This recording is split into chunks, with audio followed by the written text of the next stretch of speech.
Hello दोस्तों, जय हिंद। आपके अपने YouTube channel Ajay GS classes में आपका स्वागत है। दोस्तों, हम लोग डिस्कशन कर रहे थे टेंस के बारे में। हम लोगों ने देखा था प्रेजेंट इंडेफिनिट टेंस के बारे में कि किस प्रकार से कैसे सेंटेंस में किस सब्जेक्ट के साथ कौन से हेल्पिंग वर्ब यूज करते हैं। इन सब के बारे में हम लोगों ने डिस्कशन किया था। आज का जो सेशन होने वाला है वह सेशन ट्रांसलेशन का एक ऐसा पार्ट है। अगर आप इस टॉपिक को समझ गए आपको 3 टेंस समझ में आ जाएंगे। अगर एक ही टेंस पढ़ने से आपको 3 टेंस समझ में आ जाता है तो क्यों ना हम आज शुरुआत करते हैं। आज इस टेंस को देखते हैं, ऐसा कौन सा टॉपिक है जिसको पढ़ने से हमें 3 कॉन्सेप्ट क्लियर होगा। वो कॉन्सेप्ट ये है, हम लोग आज डिस्कशन करेंगे कॉन्टिन्यूअस के बारे में या कॉन्टिन्यूअस के बारे में। सबसे पहले जानिए कि कॉन्टिन्यूअस का मतलब होता क्या है। कॉन्टिन्यूअस का मतलब होता है कि कोई भी कार्य जो हो अपने आप में जारी हो। क्या हो? कोई भी कार्य अपने आप में जारी हो। जैसे अगर मेरा यहाँ पर जो मेरा माउथ चल रहा है, चलने की जो प्रक्रिया है, जब एक प्रकार से फैन चलता हो वो काम कॉन्टिन्यूअस होता है ना। कहने का मतलब ये, अगर हम यहाँ पर बोर्ड पर ऐसे मार्कर को अपने रिंग करते रहें तो ये भी काम कॉन्टिन्यूअस है। जो पढ़ाने की प्रक्रिया चल रही है डे बाय डे, ये भी काम कॉन्टिन्यूअस है। अगर ये रुक जाए तो ये क्या हो जाएगा? पास्ट हो जाएगा। कहने का मतलब ये परफेक्ट हो जाएगा। तो कॉन्टिन्यूअस का मतलब होता है किसी कार्य का जारी होना। क्या होता है? किसी कार्य का जारी होना। तो हम लोग पढ़ेंगे आज प्रेजेंट कॉन्टिन्यूअस के बारे में। किसके बारे में? प्रेजेंट कॉन्टिन्यूअस के बारे में, जिसे हम लोग कहते हैं वर्तमान जारी काल। क्या कहते हैं? वर्तमान जारी काल। वर्तमान जारी काल। प्रेजेंट कॉन्टिन्यूअस टेंस को हम वर्तमान जारी काल कहते हैं। इसकी हेल्पिंग वर्ब जो होती इज, एम और आर। इज, एम और आर। इज, एम, आर के साथ साथ इसमें वर्ब की जो है फोर्थ फॉर्म यूज होती है। कौन सी फॉर्म यूज होती है? Fourth form. अर्थात जैसे किसी वर्ब का जब फर्स्ट फॉर्म होता है, हमारे जो को लिखा गया है, इसकी जो फोर्थ फॉर्म होगी इसी में हम आईएनजी जोड़ देते हैं। क्या जोड़ देते हैं? आईएनजी। किसी भी वर्ब के अंत में आईएनजी फॉर्म जोड़ने से वह अपने फोर्थ फॉर्म में हो जाती है। किस फॉर्म में? फोर्थ फॉर्म में।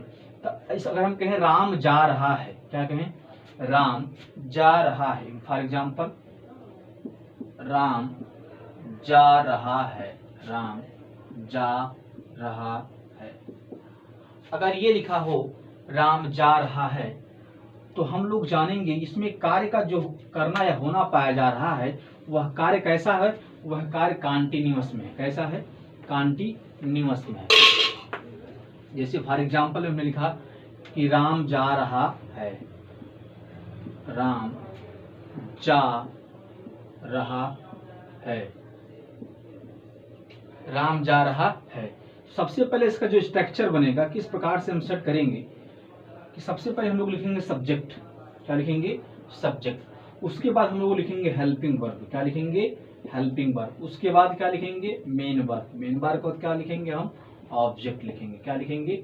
ऑब्जेक्ट। इसी स्ट्रक्चर पर एक सेंटेंस क्लियर होता है, चाहे वह इंडेफिनिट का हो, चाहे वह कॉन्टिन्यूअस का हो, चाहे परफेक्ट का हो, चाहे परफेक्ट कॉन्टिन्यूअस का हो। तो हम लोग डिस्कशन करेंगे। सबसे पहले ढूंढेंगे इस लिखे गए सेंटेंस में सब्जेक्ट कौन है। तो इस लिखे गए सेंटेंस में सब्जेक्ट है राम। क्या है? राम। उसके बाद लिखा हेल्पिंग वर्ब।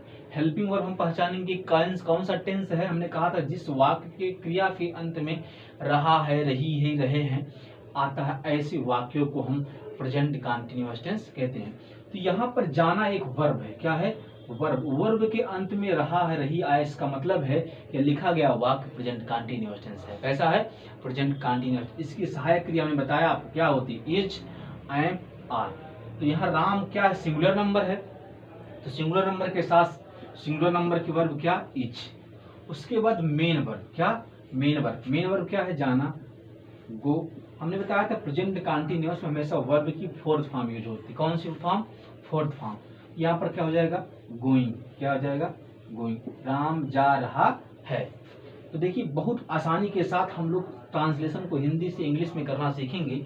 आपको करना कुछ नहीं, सिर्फ सीक्वेंस वाइज सीक्वेंस इसी स्ट्रक्चर पर subject, helping verb, main verb और ऑब्जेक्ट के स्ट्रक्चर पर आपको पूरा लिख देना है। आपको ना तो याद करने की जरूरत है, डरना नहीं ट्रांसलेशन से। अब आप चुटकी भर में आप इसी नियम के तहत चाहे बड़े से बड़े सेंटेंस को आप तुरंत सॉल्व कर सकते हैं।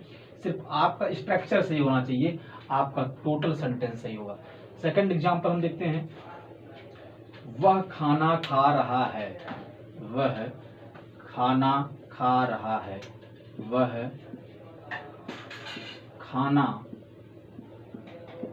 खा रहा है।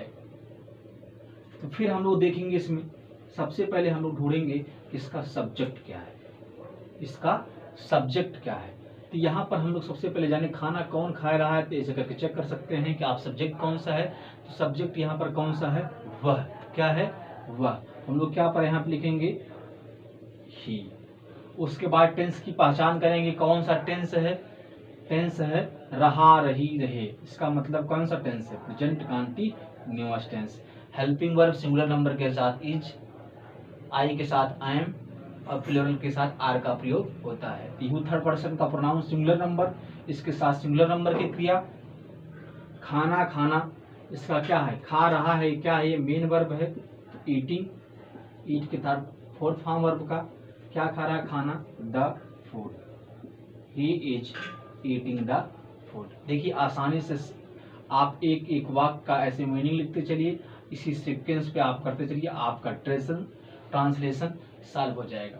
तो he is eating the food. और आइए एग्जाम्पल हम लोग देखते हैं, वह किताब पढ़ रहा है, वह किताब पढ़ रहा है, वह किताब पढ़ रहा है, वह किताब पढ़ रहा है। तो हम लोग देखेंगे सबसे पहले इसमें सब्जेक्ट कौन सा है, वह। मेन वर्ब क्या है, पढ़ना। ऑब्जेक्ट क्या है, किताब। तो आप सबसे पहले लिखेंगे क्या, सब्जेक्ट ही। टेंस की पहचान present continuous tense. Main verb क्या है, पढ़ना। तो रीड के साथ फोर्थ फॉर्म रीडिंग, क्या क्या पढ़ रहा है, किताब। उसका ऑब्जेक्ट क्या है, किताब। बन गया ट्रांसलेशन, क्या हो गया, he is reading the book, he is reading the book. ऐसे ही आप बड़े से बड़ी कोई भी सेंटेंस हो, सबसे पहले आप सब्जेक्ट देखिए, उसके बाद हेल्पिंग वर्ब देखिए, उसके बाद मेन वर्ब देखिए, उसके बाद ऑब्जेक्ट देखिए। डायरेक्ट आप सेंटेंस को इसी आप स्ट्रक्चर के माध्यम से आप बड़े से बड़े सेंटेंस को सॉल्व कर सकते हैं। आइए हम लोग देखते हैं आज प्रेजेंट परफेक्ट के बारे में। किसके बारे में, प्रेजेंट परफेक्ट टेंस के बारे में। इसकी पहचान हम लोग पढ़ चुके हैं, जिस वाक्य के क्रिया के अंत में चुका है, चुकी है, चुके हैं के साथ से कार्य का पूर्ण होना पाया जाए, ऐसे टेंस को हम प्रेजेंट परफेक्ट टेंस कहते हैं। जिस वाक्य के क्रिया के अंत में चुका है, चुकी है, चुके के साथ साथ कार्य का पूर्ण होना पाया जाए, कार्य का कंप्लीट होना पाया जाए, ऐसे वाक्य को हम प्रेजेंट परफेक्ट टेंस कहते हैं। तो सबसे पहले हम लोग इसकी हेल्पिंग वर्ब देखेंगे।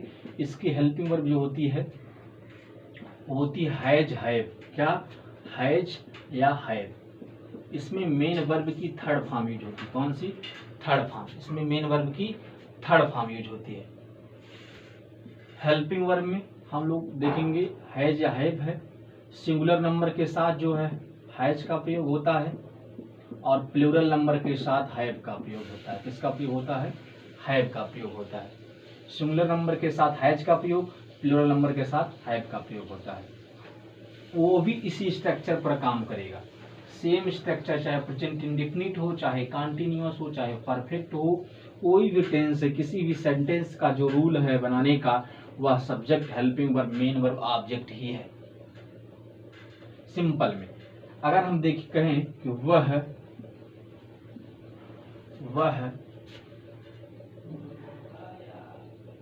खाना खा चुका है, वह खाना खा चुका है,